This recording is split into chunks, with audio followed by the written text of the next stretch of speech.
CBN Mix Brasil. Apresentação: André Fischer e Pétria Chaves. A complexa relação dos cristãos com a homoafetividade.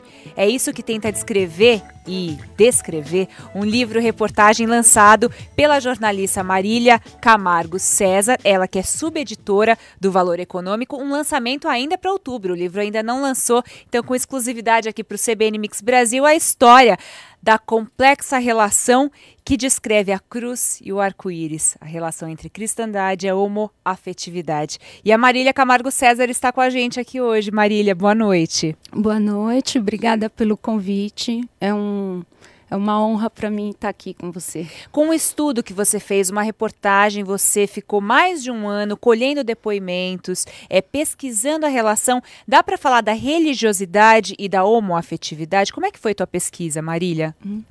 Eu fiquei 2 anos fazendo essa pesquisa e partiu de uma curiosidade minha. Eu sou cristã também e comecei a prestar atenção nos debates, na mídia, nos bate-bocas entre a militância LGBT e os evangélicos, né? Sempre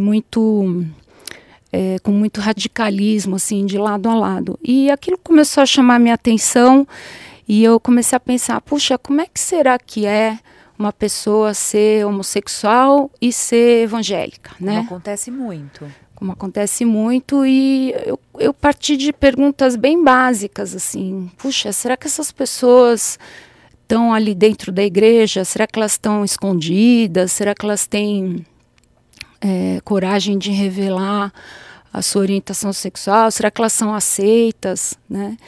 E uma coisa bem infantil, assim, sabe? Curiosidade. Uma curiosidade porque é um assunto do qual eu não sabia nada, assim, ignorância absoluta, né? E ao mesmo tempo vi esse conflito muito forte que parece que vai ficando cada vez mais forte, polarizado. Muito polarizado, e tem uma frase que eu até uso no livro, que é do Pascal, que ele diz que os extremos acabam se tocando, né? Porque os radicalismos, eles acabam se encontrando nos seus ódios, assim, né, mútuos. Então, eu comecei a pesquisar, comecei a conversar com alguns pastores, com alguns psicólogos, e comecei a ver ali um tema importante, né? Isso foi ainda em 2010, quer dizer, não é uma coisa que de agora, tem a ver com Feliciano, não tem nada a ver com o pastor Feliciano. Inclusive, eu tinha terminado já o livro quando o pastor Feliciano se tornou uma celebridade. Aí eu tive que atualizar o livro por conta do surgimento dele na mídia. Então, assim, só para dizer que não é uma coisa oportunista, como pode às vezes soar, né? Ela aproveitou que tá todo mundo falando mal de gay, mal de evangélico, para fazer um livro.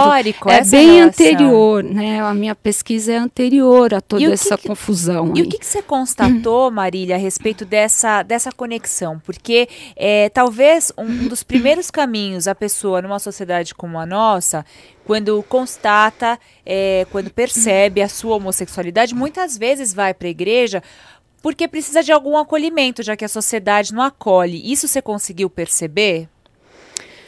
Olha, esse é um campo onde você encontra todo tipo de história, né?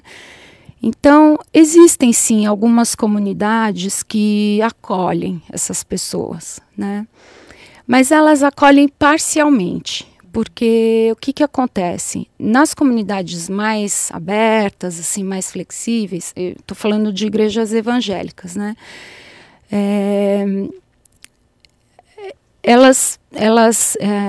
Aquelas que conseguem acolher a pessoa, então, ela muitas vezes priva essa pessoa de usar os seus dons e talentos dentro da igreja. Porque, por exemplo, eu conheci um rapaz que é até de uma igreja inclusiva aqui na Rua das Palmeiras, aqui em São Paulo, vizinho de vocês. é um rapaz que é um instrumentista, assim, um músico, ele toca piano, toca violão, toca guitarra, que tem uma formação sólida em música, vários instrumentos, e ele me contou a história. Ele falou: olha, eu sou filho de pastor, eu sempre toquei no grupo de louvor da minha igreja, só que quando eu assumi que eu era gay, para o meu grupo, eu fui excluído do grupo, porque na minha igreja a pessoa que tem esse problema, entre aspas, não pode servir na igreja. Então ele é privado de usar os seus talentos dentro da igreja. Isso acontece muito, né? Então tem um acolhimento? Tem, mas é parcial. Mas né? o que eu digo é que muitos deles, muitas das pessoas que percebem a sua homossexualidade e entendem isso num primeiro momento, acabam procurando, e aí acontece isso mesmo que você relata, muitas vezes a igreja não recebe, e aí acabam acontecendo, muitas igrejas são criadas, igrejas paralelas, isso acontece também, né? Os dissidentes, por conta desse não acolhimento. Como o meu recorte, o recorte da minha pesquisa era na comunidade evangélica, as histórias, elas são de pessoas que já estavam na igreja. Entendi. Então, elas não foram para lá buscar um acolhimento porque são homossexuais. Elas ou foram criadas na igreja, estão lá desde pequenininho e tal, e aí, num certo momento, se perceberam com essa orientação, uma coisa que não dava mais para negar. E aí, o que eu faço agora? Eu assumo para o meu pastor, eu vou lá contar para ele, o meu grupo ali de oração, será que eu posso contar para essas pessoas? Então, gente que já estava na igreja e que teve que lidar com essa informação já dentro da igreja. Então, o triste é que a grande maioria das histórias que eu conheci, essas pessoas foram expulsas da igreja. Não tem negociação, entendeu? E eu acho que isso acontece muito ainda, está acontecendo. Essas pessoas são expulsas da igreja por terem a coragem de dizer que são homossexuais. Você conseguiu conversar com muitos pastores também, né? Com muitos líderes aí, né? De algumas igrejas, algumas comunidades. O que eles te contaram, assim, a respeito do dia a dia das suas paróquias? É possível chamar assim, ou isso é mais católico? Mais católico. Das suas comunidades, né? Você diz assim, os pastores que não são gays. Isso. Você conseguiu conversar com eles também? Eu conversei porque o livro ele tem um forte conteúdo teológico. Eu fiz uma pesquisa. O livro tem assim, ele tem uma parte que é histórica, que traça um pouco da história da homossexualidade ao longo das civilizações, né? Então tem uma parte que é histórica, que eu acho que é bem legal para trazer informação para quem tiver interesse nesse assunto. Tem um lado da psicologia, a visão da medicina a respeito disso. Então, toda essa polêmica aí de cura gay, né? Por que falam disso? Porque até 1990, que é outro dia, né? Historicamente é ontem, claro. A Organização Mundial de Saúde considerava a homossexualidade uma patologia. Entendeu? E aí explica muita coisa. Explica muita coisa. Então, hoje existe uma grita assim, contra essa coisa da cura, mas a OMS até outro dia também considerava. Então, as pessoas têm que entender que nós estamos num processo, acho que civilizatório, assim, de mudança de paradigmas. Assim. Então, tudo isso leva um tempo para ser digerido, para ser entendido. Agora, você pode também investigar, por exemplo, essa questão da cura gay e a fundo, né? Essa questão, você também conseguiu investigar os dois lados da moeda. Eu consegui conversar com vários psicólogos, esse também é um capítulo bem bacana, assim, do livro, porque ele traz essa discussão sobre o tratamento. Os psicólogos têm ou não o direito de tratar essas pessoas. Aí, o que você entende por tratar? Então, as pessoas têm que entender o seguinte, esse campo aí da homoafetividade é um universo carregado de sofrimento, sabe? As pessoas acham que é um bando de gente deslumbrada e parada gay, todo mundo feliz e carnaval e tal, só que isso é um dia lá, né, no ano. o que eu constatei é que tem muita gente sofrendo mesmo, tem gente se suicidando por causa disso, né? Então o livro fala de muitas histórias de suicídio. Entendi. Né? Do rapaz que chegou para o pai pastor, falou: pai, eu sou gay. E o pai pastor falou para o rapaz: olha, eu prefiro ter um filho morto do que ter um filho gay.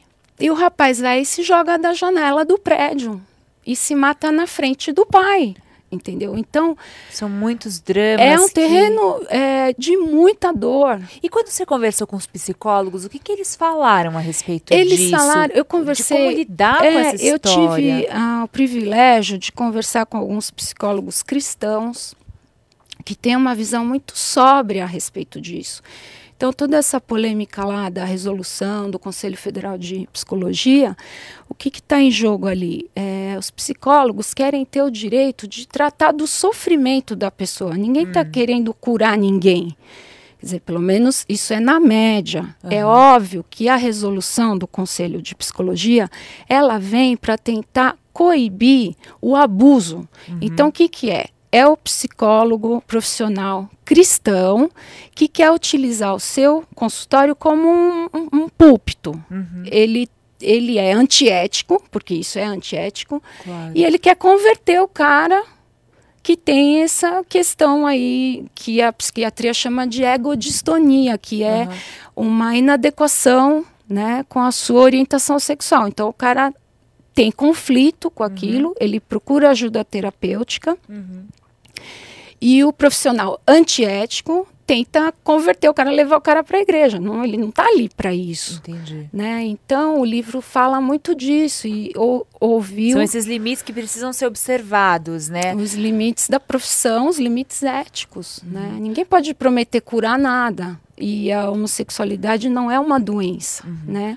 Então, ela tem, assim, ela traz consigo, ela pode até se tornar, a pessoa pode até somatizar. Ficar doente por conta de algum sofrimento. Por causa do sofrimento, mas ela já não pode ser vista como uma doença, não. Agora, a Marília Camargo César, que está lançando no dia 14 de outubro a Cruz e o Arco-Íris, a complexa relação dos cristãos com a homoafetividade. Queria saber, Marília, você conseguiu encontrar alguma história feliz, assim, alguma história que se resolvesse bem, ou que o pastor tivesse uma presença de espírito para entender o contexto? Você conseguiu localizar nessa pesquisa?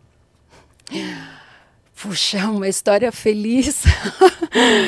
É uma difícil, boa pergunta, né? Porque... Olha, eu tenho uma história, tem algumas histórias, não tem, acho que nenhuma história muito feliz. Com um final feliz. É complicado, porque isso também reflete um pouco dessa sociedade que a gente vive.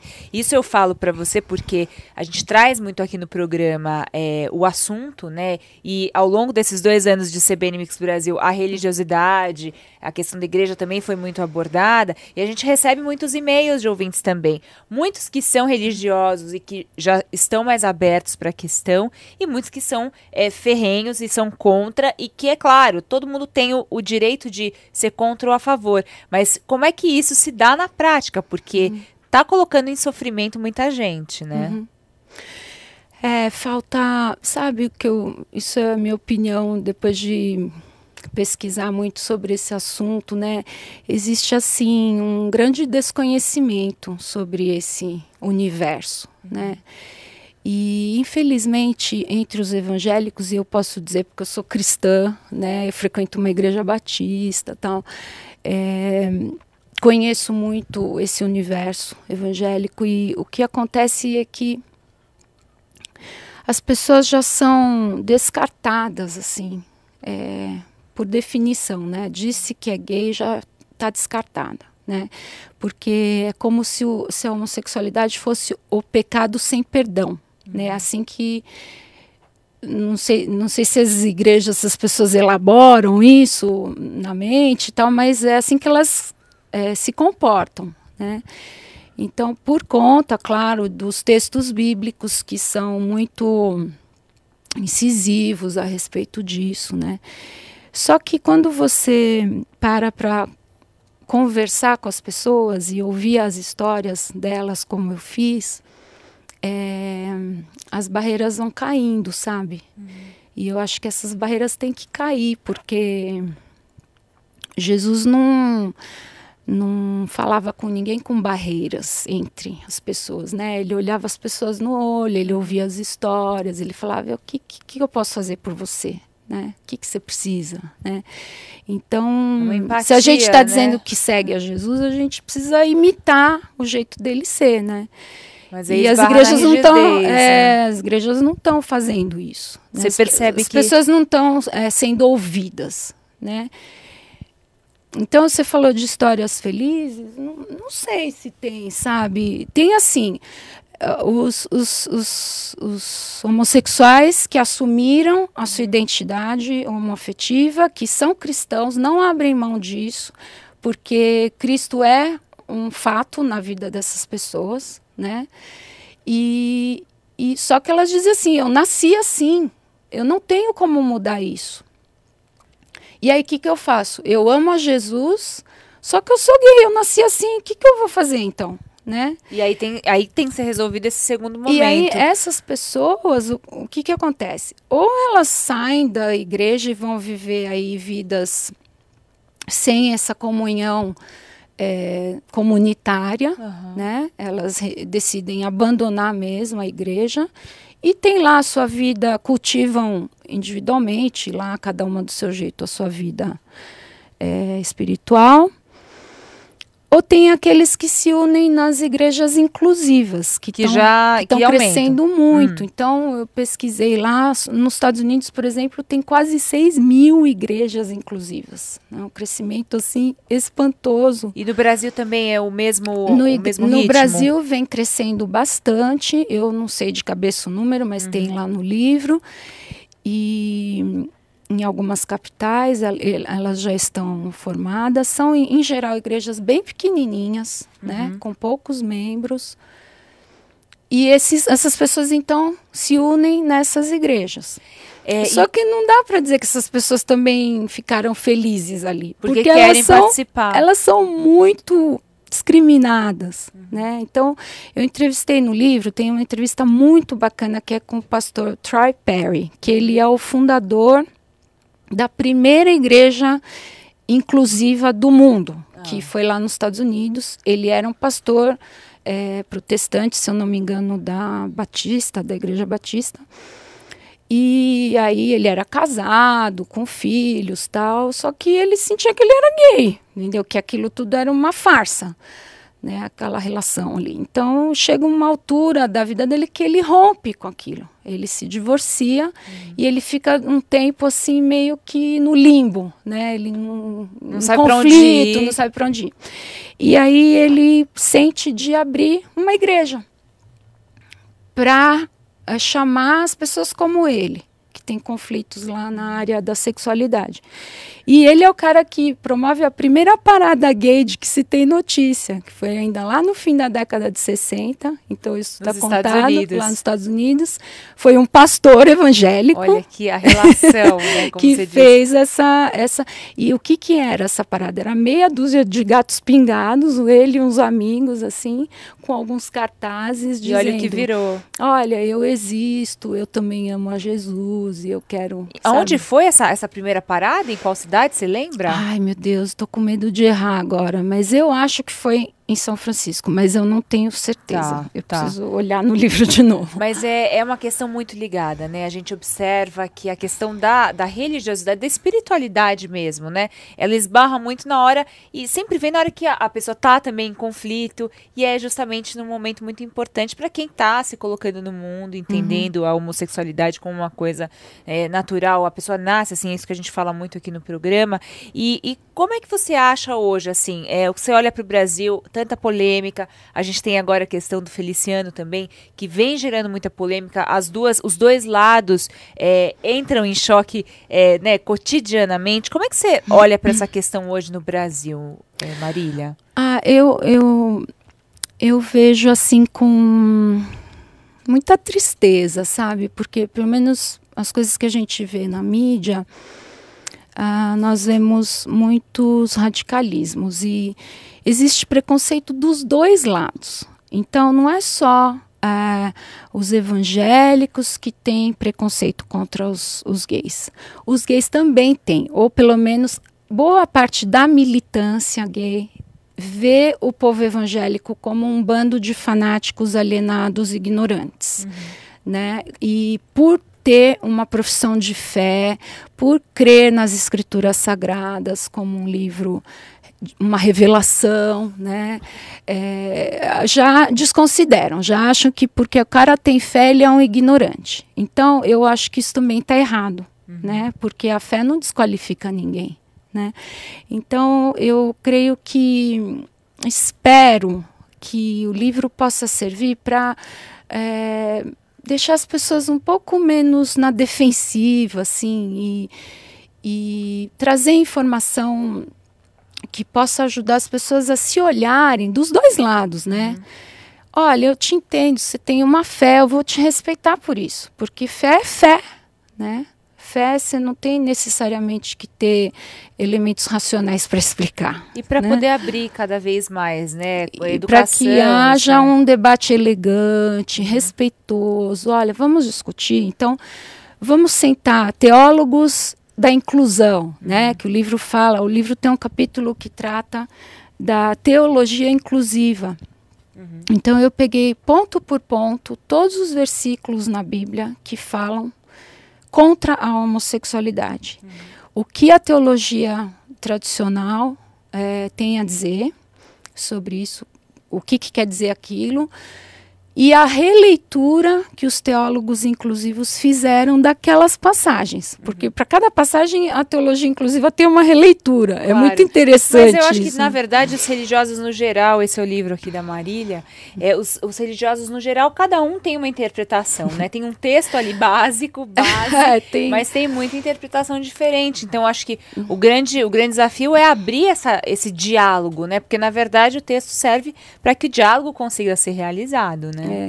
Alguém já disse que você pode ler, tudo você pode ler de 1000 jeitos, né? E que sempre que você lê, você está se lendo ali também, Com né? certeza. Porque você traz tudo que você é para aquela leitura, né? Então isso é bem controverso, né?